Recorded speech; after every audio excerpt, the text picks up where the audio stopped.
फर्जी बंद धोखाधड़ी करने वाले एक आरोपी को इंदौर की जीआरपी पुलिस ने पकड़ा है। वहीं पकड़े गए आरोपी के द्वारा काफी कुछ बड़े खुलासे किए गए हैं। पकड़े गए आरोपी से जीआरपी पुलिस काफी बारीकी से पूछताछ करने में जुटी हुई है। इंदौर की जीआरपी पुलिस ने पिछले दिनों एक फरियादी रहीम शाह की शिकायत पर एक अज्ञात आरोपी के खिलाफ धोखाधड़ी सहित विभिन्न धाराओं में प्रकरण दर्ज किया था। वहीं पर फरियादी रहीम के द्वारा बताया गया कि उन्हें रेलवे स्टेशन पर एक व्यक्ति मिला जिसने खुद को टीटी बताया और इस दौरान उन्होंने धोखाधड़ी कर रेडमी कंपनी का मोबाइल फोन, आधार कार्ड सहित अन्य रुपये लेकर फरार हो गया, जिस पर से जीआरपी पुलिस ने प्रकरण दर्ज कर आरोपी की तलाश शुरू कर दी। इस दौरान पुलिस को यह जानकारी लगी कि एक आरोपी प्रशांत लगातार विभिन्न क्षेत्रों में इस तरह की घटनाएं को अंजाम दे रहा था। पुलिस में सीसीटीवी फुटेज और मुखबिर की सूचना पर आरोपी प्रशांत को गिरफ्तार किया।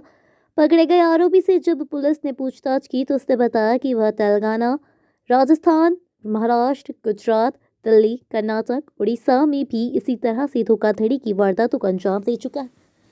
वहीं पकड़े गए आरोपी के द्वारा विभिन्न जगह से विभिन्न तरह से धोखाधड़ी की वारदात को अंजाम देकर लाखों रुपए की ठगी की वारदात को अंजाम दे चुका है। आरोपी के द्वारा अधिकतर मोबाइल फोन को चुराया जाता था और उन्हें ओलिक्स के माध्यम से बेच दिया जाता था, जिस पर आरोपी के तकरीबन 2 से 3 अकाउंट्स भी बनाए हुए हैं, जिसके माध्यम से लगातार यह धोखाधड़ी कर मोबाइल बेचने का काम करता था। आरोपी एजुकेटेड है और रेलवे स्टेशन पर टीटी की ड्रेस में खड़े हो जाता था और वहां पर कोई भी व्यक्ति उसे नजर आता था तो प्लेटफॉर्म टिकट सहित अलग अलग तरह से पूछताछ करता था। जब किसी व्यक्ति के पास प्लेटफॉर्म टिकट नहीं मिलता था तो उसे डरा धमका कर उससे मोबाइल लेता था और फिर उस मोबाइल के माध्यम से विभिन्न तरह से ठगी की वारदातों को अंजाम देता था।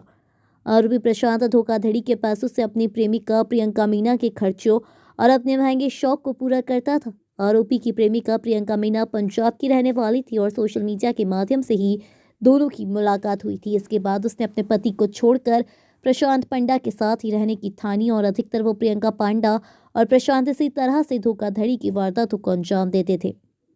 आरोपी प्रशांत का रहन सहन भी एक हाई एजुकेटेड व्यक्ति की तरह ही था और अधिकतर वह इंग्लिश में बात करता था, जिसके कारण कोई भी व्यक्ति उस पर आसानी से विश्वास कर लेता था और इसी फायदा उठाकर लगातार इस तरह से धोखाधड़ी की वारदातों को अंजाम दिया करता था। वहीं इस पूरे मामले में पुलिस ने इस आरोपी को गिरफ्तार किया है। वह मूल रूप से पुणे का रहने वाला है, लेकिन बेंगलुरु के एक मॉल में काम करता था और आरोपी मात्र 12वीं तक पढ़ा हुआ है, लेकिन फर्राटेदार इंग्लिश बोलने के कारण कोई भी व्यक्ति उसकी बातों में आ जाता था और फिर वह आसानी से धोखाधड़ी की वारदातों को अंजाम दे दिया था। आरोपी की प्रेमिका भी इस दौरान उसके साथ में इसी तरह से वारदातों को अंजाम दे रही थी, जिसके बाद पुलिस ने उसके खिलाफ भी कार्रवाई की है। आरोपी ने तकरीबन 5 राज्यों में इस तरह से धोखाधड़ी कर 80 से अधिक मोबाइल चुरा चुका है और उन्हें ओलेक्स के माध्यम से बेचा है। फिलहाल पुलिस आरोपी से पूछताछ कर रही है। उम्मीद है कि और भी कई बड़े खुलासे आरोपी द्वारा किए जा सकते हैं। जैन स्टेशन पर एक महिला ने अपने साथ घटना का एक विवरण दिया कि उसको एक व्यक्ति मिला और उसने जो है रेलवे का टिकट देने के संबंध में उसका मोबाइल लिया और एटीएम भी ले लिया और एटीएम में उसने पिन लिख रखा था, भूलवश जैसा भी हो, उस एटीएम से उसने पैसे निकाले और उसका मोबाइल लेके भी चंपत हो गया। जब वो काफ़ी देर तक नहीं लौटा तब वो जो है थाने पे पहुंची और उसने जैसे ही बताया तो तत्काल पुलिस वाले पहुंच गए और उस बंदे को पकड़ लिया, जिसका नाम निकला प्रशांत पंडा, 34 साल का है, रहने वाला पुणे का है।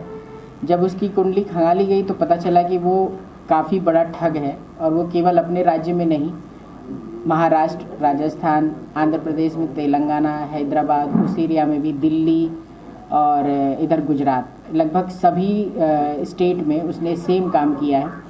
अपने को वो टीटी बताता है और जो भी ऐसे ही हाल बेहाल थोड़ा घूम रहे होते हैं कि उन्हें टिकट चाहिए, रेलवे में रिजर्वेशन नहीं हो रखा है, ऐसे लोगों को वो जान करके उनसे बातचीत करके कि मैं टीटी हूँ या मैं फला अधिकारी हूँ रेलवे का और मैं आपको एक टिकट दिलवा दूँगा, आप मुझे इतने पैसे दे दो, या उनका मोबाइल लेके भाग गया। तो जो अपना टेक्निकल सेल है साइबर का, उसके माध्यम से जब इसके पूरे मूवमेंट्स को अपन ने देखा तो इन 5 राज्यों में तो उसका मूवमेंट है, साथ ही उसने लगभग 80-79 मोबाइल खुद यूज़ किए हैं ऐसे ही चोरी के। OLX के माध्यम से इनको बेचने की भी कोशिश की। कुछ तो मोबाइल उसके OLX पे बिक गए, बाकी जो है वो सामान भी एक्सचेंज किया है, कहीं दुकान पे जाके फिजिकली, कहीं उससे स्पीकर ले लिया और मोबाइल दे दिया, इस तरीके से भी मोबाइल डिस्पोज ऑफ किए हैं। साथ में ये अपना जो इसी वजह से जो इम्पर्सोनेशन का एक्ट है तो अपने उज्जैन में जो 14/23 अपराध क्रमांक दर्ज हुआ उसमें 379, 419, 420 और 406 और IT एक्ट का 65, 66C के तहत अपराध दर्ज करके बाकी पूरी इसके साथ फिर पूछताछ की गई, जिसमें बाकी मूवमेंट्स जो पता चले हैं अन्य राज्यों के, तो SRP टू SRP पत्राचार भी कर दिया गया है ताकि अन्य राज्यों में भी इसके खिलाफ अपराध दर्ज हो सके। और जो इसने पैसे का जो ट्रांजैक्शन किया है, फ़िलहाल इसके अकाउंट में अब कोई पैसे नहीं बचे हैं, क्योंकि लेविशली इसका जो लिविंग स्टाइल है रहने का, अपनी प्रेमिका के साथ रहने का मात्र एक उद्देश्य है, तो वो हर होटल में जा कर के अच्छे से रहना, उसी में इसने सारे पैसे खपा भी दिए। तो अब फ़िलहाल इसके पास रिकवरी के लिए मोबाइल जो हमारे पास है, टोटल हमने 8 मोबाइल इससे रिकवर किए हैं, वो भी सारे चोरी के ही हैं। उन सभी के फरियादियों को भी जो है इत्तला कर दिया गया है। और अभी जो बाकी राज्य में यदि अपराध पंजीबद्ध करने को वो लोग रेडी होते हैं तो फिर इसको प्रोडक्शन वारंट पे ले जा सकते हैं। कितने राज्यों में अपराध दर्ज हुए? अभी अपराध दर्ज तो केवल दिल्ली में हुआ है, बाकी जगह लोगों ने आवेदन दिया